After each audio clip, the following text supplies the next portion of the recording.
Italian Football Lover channel, my friends. Roma won 3-2 against Manchester United.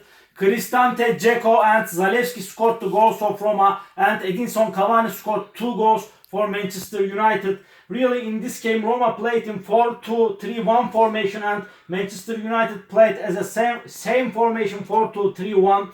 Really, on the midfield in this game, Cristante played close to Fred, and he pushed higher and made press on Fred. And on the midfield, every time this player Pellegrini covered off Pogba, and Mancini played more defensively on the midfield, and Cavani played as a central forward, and he made press on these two center backs, Smalling and Ibanez. At the same time, in Manchester United, Greenwood made pressure on left back Perez, and Van de Beek made pressure on right back Karsdorp. At the same time, in Roma on the forward, Dzeko played close to these two center backs, Maguire and Bailey. At the same time, Roma developed dangerous attacks from the wings in the second half. These two fullbacks, Karsdorp and Bruno Perez, pushed higher and wider, and every time this player Mkhitaryan and Pedro tuck inside, and Pellegrini supported the attacks, and they got into the Manchester United box and searched for the goal positions together. But in the first half, Edinson Cavani found some goal positions, important goal positions. Roma established the defense line a little bit higher, and there were some empty gaps between of Roma defense, and Cavani found first goal position. He made dangerous runnings behind of Smalling, and his shot got out of the pitch. And second goal position, Cavani found second goal position with Bruno Fernandes pass. Cavani again made dangerous running behind of this player Ibanez, but he missed second clear goal position for Manchester United in the first half. But a developing attack with Fred, and Fred moved higher, and Cavani got into the penalty area, and this player Ibanez drawn to right, and there were empty spaces. At the same time, Bruno Perez caught up little bit higher, and Cavani got into the penalty area with Fred's assist, and he found the nets, and Manchester United was 1-0 ahead with Edinson Cavani's goal. And the first half has been finished 1-0, but in the first half, a defender Smalling was injured, and Darboa replaced of him. After this substitution, Fonseca put Mancini to the center of the defense, and 23 number Mancini played here on the center of the defense, and Darboa played front of the defense line, 55 number young player Darboa. But the first half has been finished 1-0.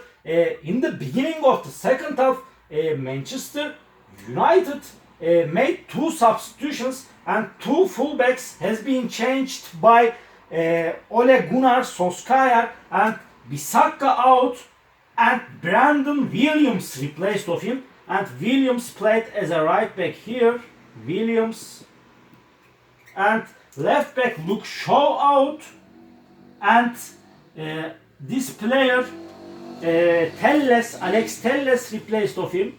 Telles played as a left back in the second half for Manchester United, but Roma started the second half better and effective, especially these fullbacks Bruno Perez and Karsdorp pushed higher and wider together and supported Roma attacks, and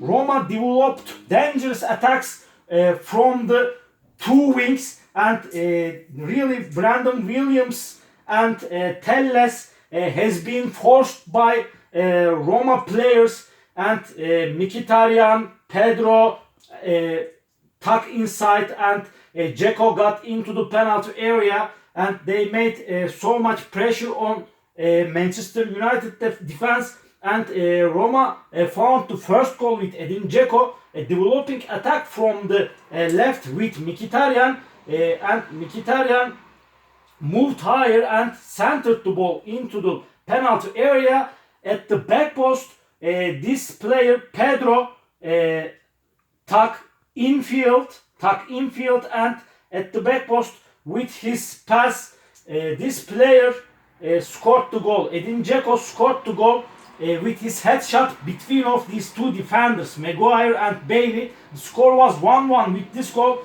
Again, Roma found one more goal with Cristante. Really, Pellegrini made counter press on Fred, and Pellegrini has stolen the ball from Fred, and his pass to Cristante's shot front of Manchester United box scored the second goal for Roma. Roma was 2-1 ahead with this goal.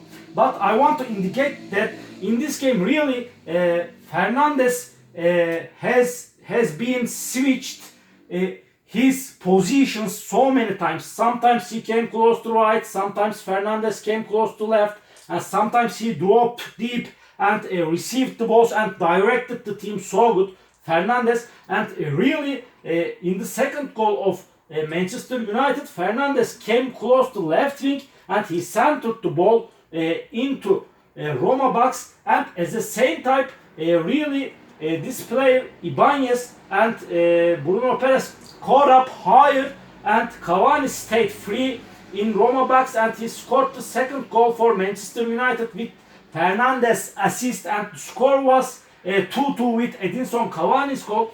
After in Roma, this player Bruno Perez was injured, and Santon replaced of him.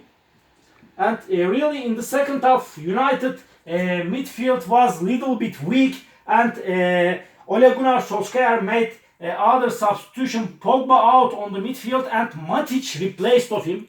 Matic played instead of Pogba on the midfield, and really Roma developed dangerous attacks after Santon got into the pitch. Santon every time moved higher and wider and supported the attacks for Manchester United, and when he go forward, this player Darboa dropped off the cover of this player Santon's place, and Darboa played more defensively in the second half. Sometimes he came back to center of the defense and helped the Roma to defense this player Darboa.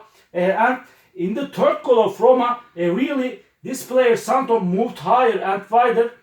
But before, I want to indicate that before very important substitution for Roma, Edin Dzeko out on the forward and Borja Mayoral replaced of him, and Pedro out and young player Zalewski replaced of him, 59 number Zalewski, young player, and a developing attack from the left with Santon. He centered the ball into the penalty area, and Maguire was playing 1-1 versus Borja Mayoral in Manchester United box at the back post.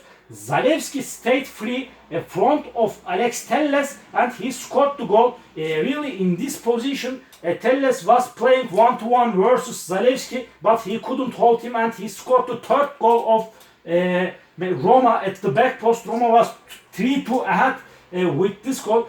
Really, in this game, sometimes Manchester United's formation turned into 4-4-2 in defensive position. Bruno Fernandes played as a second forward, and Fernandes and Cavani together pressed on center backs of Roma.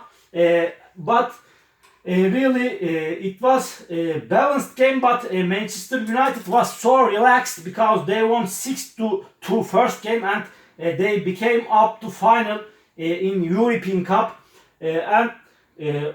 And other last substitutions for Manchester United in this game, really on the forward, Cavani out and Rashford replaced of him. Rashford played as a central forward instead of Cavani, and last substitution for United, Fernandes out, and this player Mata replaced of Fernandes, Mata. But anything has not been changed for this game, and Roma won 3-2, but Manchester United became up to final. All my analysis and all my comments like this about Roma Manchester United game. You can subscribe to my channel, watch my videos, and please open up your notification rings, notification bells. You can write your suggestions and comments down below my video. Thank you very much. See you on my next videos, beautiful people. Bye!